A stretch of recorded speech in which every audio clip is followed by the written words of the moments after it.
Hey, welcome in this video, and today you're going to see a new trap. You're going to use it right after this opening, and at the end of this video you're going to see one of my games, one puzzle that you have the challenge to solve it. So without further ado, let's start. After these moves you can reply like this: e5. This is one of the most common questions. You can develop the knight, and after that you can develop the other knight. I just mentioned previously in one of my previous videos how to play with this opening, and we are waiting there. Actually, this move bishop to c5, because then we can take on e5 and create these complications with better positions. So you can follow the link below that video in order to see my other video a little later, or follow the link in order to see the entire article. And here he can play another move actually, and this is knight f6. Okay, we have a trap here actually again, as I mentioned previously, this trap on a3, again awaiting this move on bishop to c5. But here let's focus on something different. We can play d4, try to transpose on Scott's opening. And the most obvious move here for black is to capture d5 on d4, because he cannot longer correctly protect this e5 square, so he has to take here, and usually people are taking with the knight, and this is just fine. It is the Scott's opening, perfectly playable for both sides. Okay, but here we have the gambit, and the gambit is knight to d5. Already we are trying to create some problems and say, what are you going to do actually, right? We are offering a pawn, and we are going to see some games when the opponent just captures that pawn. The most popular move here before entering this gambit to capture with the pawn is this one, but here I just analyze it a little bit, and after developing the pieces like that, he can take the pawn now, because he can feel a little more safe actually to castling, and after that capture the pawn. But it's not something really serious here for black, because we can attack the knight, he can go there, we can take the bishop pair, and after that we can take on d4, and we can see black is a pawn up, but white has fantastic development. We can pin these knights or create a little pressure there. We have a very active bishop, we have very active pieces, maybe we can jump in the king side, so white have some compensation in this particular position. This is unclear actually. So he can develop the bishop on c5, but then we can pin this knight on f6, so he has problems. Another idea is to play bishop before check. We can take, and now e5. He don't have stable pieces right now, so for that reason we will try to attack him. And after this, for example, we can continue developing our pieces, bishop to c4, and now he has real problems because we are threatening a3, and this knight is not stable. Not to mention that we have some attacks like this and bothering the queen and etc. So what he can do actually here, he can take this one on e4, right? It looks very logical. We have two main ideas here to play. One is to play bishop on, actually we have three. Bishop c4 is one idea, bishop d3 is another one, queen e2 is another one. We're going to examine them all. And here let's see the first trap actually, bishop to c4. He can play knight to c5, because this knight just performed his role there on capturing the pawn actually. Maybe he can go on e6, blocking this file, and after that develop the bishop and castling long side, right? But he has some time in order to do that, and we are ahead in development. And now after bishop to g5, attacking the queen instantly. He has two options. One of them is to play f6, as we're going to examine first, and here he's attacking the bishop, but we can counter attack with this move knight h4, because this move weakened this diagonal and the king is vulnerable. For example, he can take, but here we can give a check. As you can see, he has problems what to do. He can play g6, and now knight takes d6, boom.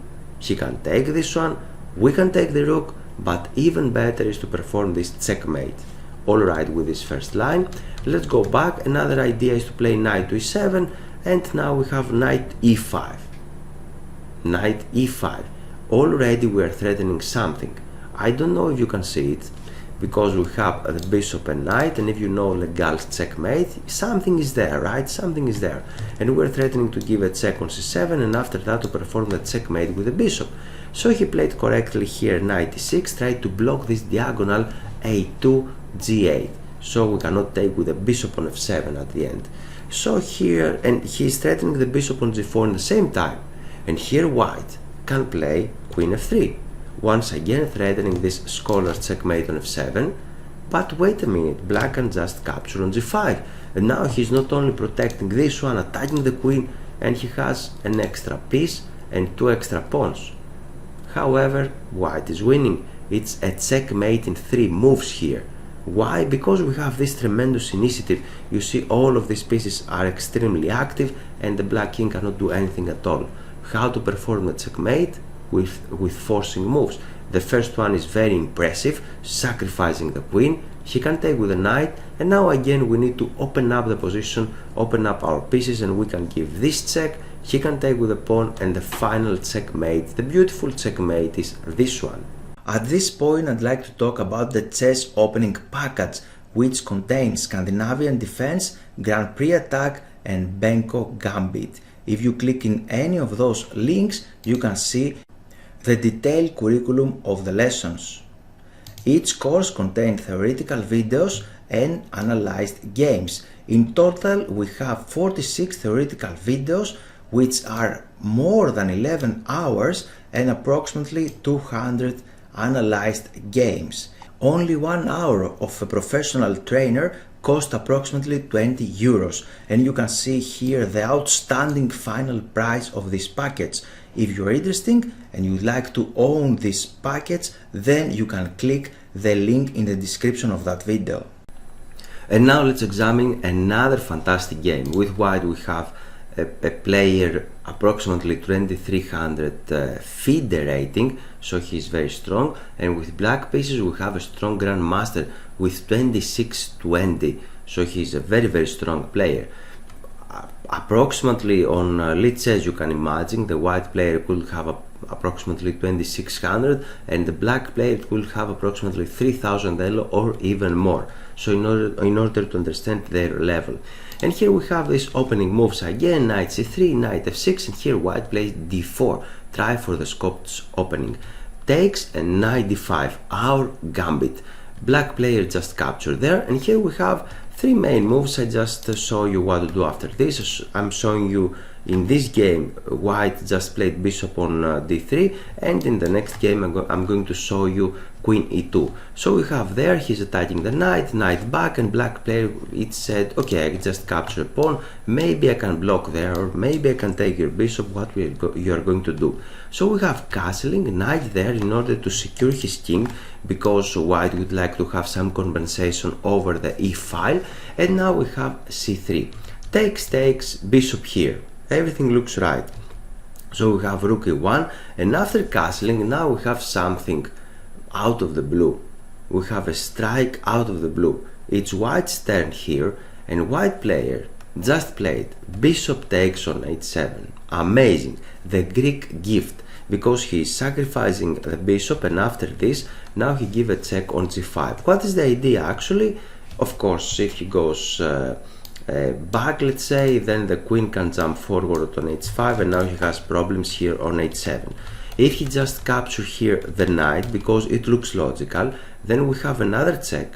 The king has to go back, and now bishop takes on g5, attacking the queen. He can block it with two possible ways. For example, he can put the bishop there, but we can take, and after this we can take with the knight. This is check. It is a checkmate pattern picture, so he has to give up his queen. He's losing here.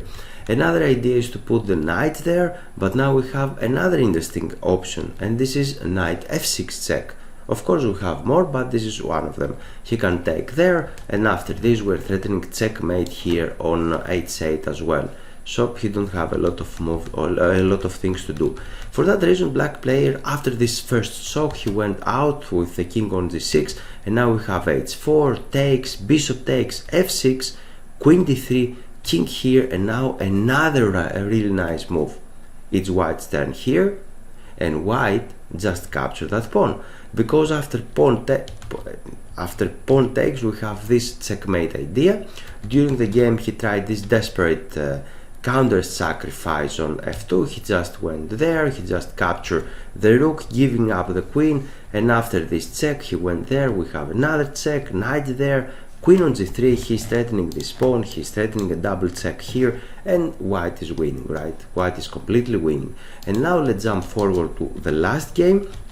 Here we have the first moves here, and after d4, pawn takes, knight d5, continue the gambit.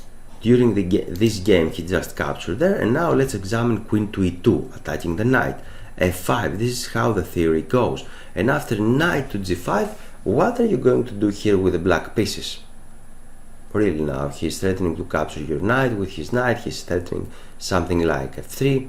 What do you think? And during the game the black player played knight to e7. The game actually played with white player 23-45 and black player had his rating was 24-75. So both of them are extremely strong players, and I'm talking about FIDE rating.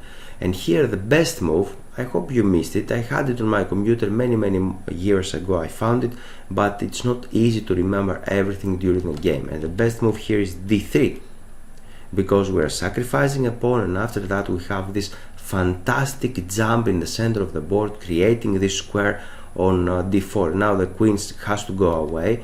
For example, if the queen insists to stay in the e file like this, we have this family fork and white is losing. So after this we can block the check with g3, and here black has clear advantage. After this we can play c6, and black has clear advantage here. But he has to remember this extremely strong move d3, and as you can see, a very strong player didn't play this one, he just played a passive move like this one, and now he just captured there, here, and a check. g6, queen to e5, not only threatening this pawn and this pawn, but mainly he's threatening the rook. And after this he played bishop to g5, bishop g7, counter attacking the queen. We have a check there, king here, and after this check that forced black to resign actually. And now let's jump forward to see my own game, to show you like a puzzle actually. I had the black pieces, and after some exchanges, here we are actually, he played this one, so I castling long side, and after this, he cannot just capture here because we have rook d8, rook d1 with a checkmate. I cannot understand actually now why he just played this move c3. His rating on Lichess was 2350, but he played this ridiculous looking move, we can say pawn to c3. I can't understand why. So I played here bishop f2, and after rook to f1 we have the mating net. It is a checkmate in 2 moves. If you manage to find it, you are welcome to write a comment below of that video. Thank you very much and see you soon. Thanks for your time, and I hope you enjoyed the video. Here it's time for action. This is the initial page of my website, and here you can click Give me access to get access to free lessons. You can read this page, and if you scroll down, here you can add your name and your email. After that, you're going to take a free lesson how to avoid chess blunders. So time for action is now, and you're very welcome to join my mail list.